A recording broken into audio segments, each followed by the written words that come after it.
One of the great needs of individuals, and even of sincere students today, is to feel the necessity of giving time, morning and evening, to sincere meditation, to the stilling of the outer activity, that the inner presence may come forth unobstructed. Meditation really means feeling the active presence of God.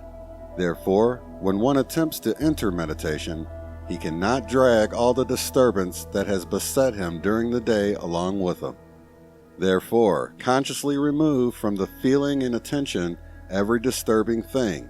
Enter into your meditation to feel the presence of God, and do not revolve your troubles.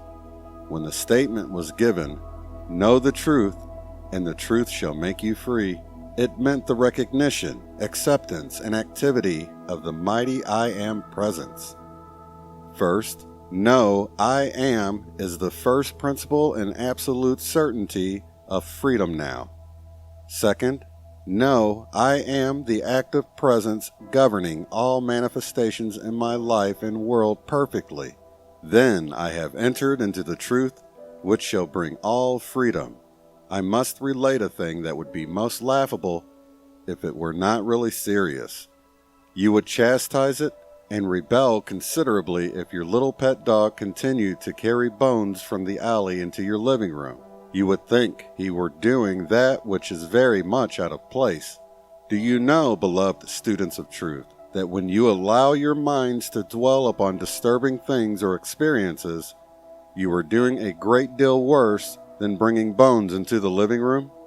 The unfortunate thing with students and individuals which seems so difficult for them to understand is, never under any circumstances try to hold the water that has gone over the will. In other words, the unpleasant experiences, losses, or any imperfection that has passed over your will of experience to the present time should never be held close to you. They have gone over the will. Forgive and forget them. To give and forgive is godlike indeed. For illustration, if an individual or group of individuals has gone into a business undertaking, and through lack of understanding it has failed or gone to pieces, it is always because of inharmony in the mental attitude and feelings. If every individual in such an association would take his stand and hold it that there was only God in action, only the most perfect success would come out of it. Since the individual has free will, if he will not control his own thought and feeling, he will wreck things for himself and others. Such is the great law. Unless every individual corrects his own thought and feeling and keeps it so.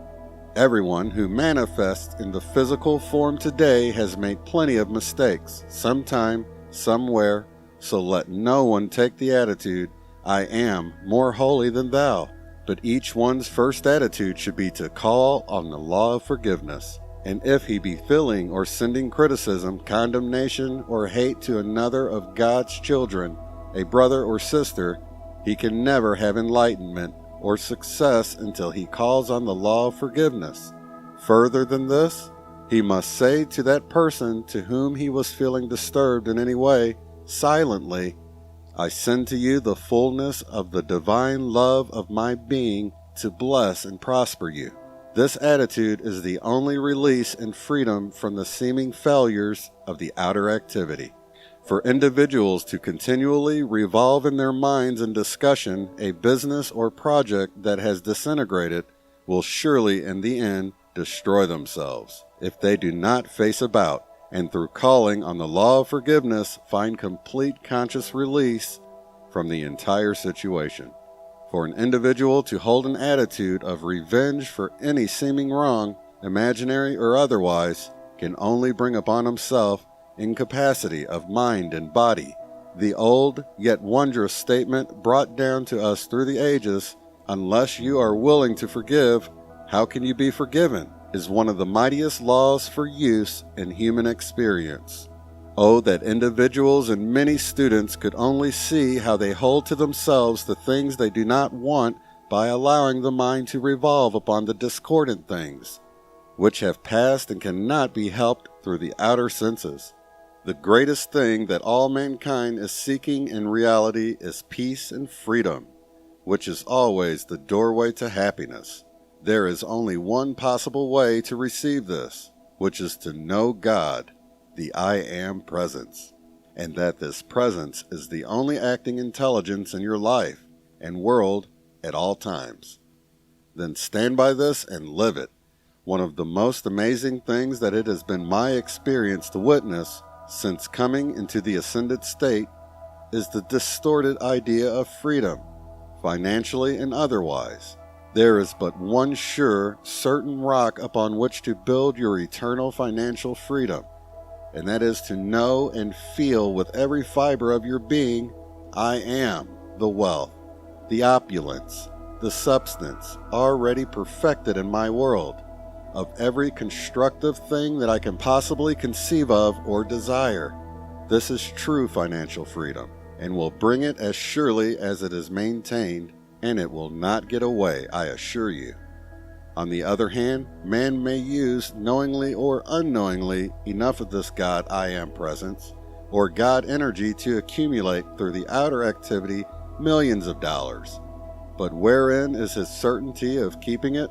I assure you, it is impossible for any being in the physical world to keep wealth that is accumulated without his being aware that God is the power producing and sustaining it.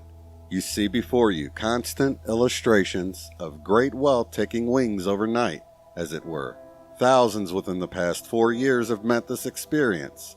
Even after the seeming loss had occurred, had they been able to take their firm conscious stand, I am the wealth, God in action, now manifest in my life, my world, the way the door would have immediately opened for them to have again received abundance. Why do I say again to have received abundance? Because they had built the momentum and had attained great confidence. Therefore, all requirements were at hand, ready for further use. But in most instances, they allowed great discouragement, often hatred and condemnation, to enter in, which shut and locked the door to further progress. Now let me assure you, beloved children of God, there is no outer condition ever existed in this world so bad, so disastrous, but that there is the I Am, the active presence of God, with the eternal strength and courage of the universe, to again rebuild you into freedom and independence, financially and every way. I especially want the students who come under this radiation to understand this, because in this day of falling thrones and governments, individual fortunes and otherwise, they need to know and understand if their wealth has flown away through ignorance of understanding, then the I Am Presence in them, God in action, is the sure rebuilder of their faith, confidence, wealth, or to whatever they wish to direct their conscious attention. Thus, they allow this mighty inner energy to flow into their desire, which is the only power that ever accomplished anything. Every individual who has seemingly expressed a loss of wealth to any degree should immediately use the marvelous statement of Jesus, I am the resurrection and the life of my business, my understanding, or whatever thing I wish to focus my attention on. I tell you frankly, beloved students and individuals, there is not the slightest hope for you in heaven or earth so long as you persist in holding within your conscious thoughts and feelings of criticism, condemnation, or hate of any description, and that includes mild dislike. This leads us to the very vital point that you are concerned only with your own activity and your world. It is not your province to judge another, for you do not know the forces playing upon another or the conditions. You know only the angle that you see of it. And I tell you that if any individual should be entirely innocent of any intent to wrong another, the individuals who send criticism, condemnation, or hate to such a one are doing worse than committing physical murder. Why is this so? Because thought and feeling are the only creative power, and while such thoughts and feelings may not touch or harm their objective, they must return and bring with them the conditions sent out by the individual who sent them forth, and always with accumulated energy. So after all, the one who holds vicious thoughts to another is in reality but destroying himself, his business, and his affairs. There is no possible way of averting it, except for the individual to awaken and consciously reverse the currents. Let us go one step further. Throughout all ages, there have been business associations in which there were one, or possibly two, with a deliberate intent to do wrong, and through this association, a number of individuals absolutely innocent of any wrong intent have been imprisoned. I now tell you, as an unfailing law that cannot be changed, that the individual or individuals who cause innocent persons to be incarcerated, thus depriving them of their freedom of action as God intended, will bring that exact experience, which they have desired for another, into their own experience, even unto the third and fourth embodiment following. For myself, I would rather 1,000 times be deliberately shot down than to be the instrument of depriving any of God's children of their liberty.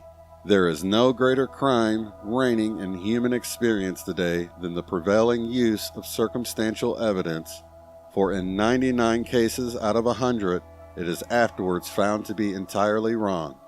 Sometimes the truth is never known to the outer senses. So, beloved students, let no one seeking the light ever set himself up in judgment on another of God's children. Again, supposing someone we love very much seems to be going all awry, what is the first thing the outer would do? As a rule, to begin sitting in judgment and criticism. The most powerful thing that can and should be done for such an individual by everyone who knows anything of the circumstances is to pour out all their love and to silently know, I am, God in action, is the only controlling intelligence and activity within this brother or sister. To keep silently speaking to that one's consciousness is the greatest help possible to be given. Many times to remonstrate verbally with an individual sets up a condition of antagonism, intensifying rather than erasing the activity which the silent work would be absolutely certain to accomplish. No one in the outer consciousness can possibly know what the I am God presence in the other individual wishes to do. These are vital truths that, if maintained, would bring very great peace into the lives of individuals. Many lives with their attendant business efforts are ruined because there is lurking within the consciousness of the individual judgment, condemnation, or a feeling of some degree of hatred toward another. The student or individual who wants to leap ahead in the progress of the light should never enter sleep until he has consciously sent love to every individual whom he feels has harmed him at any time. This thought of love will go straight as an arrow into the consciousness of the other individual because it cannot be stopped, there generating its quality and power, which will as surely come back to you as you send it out.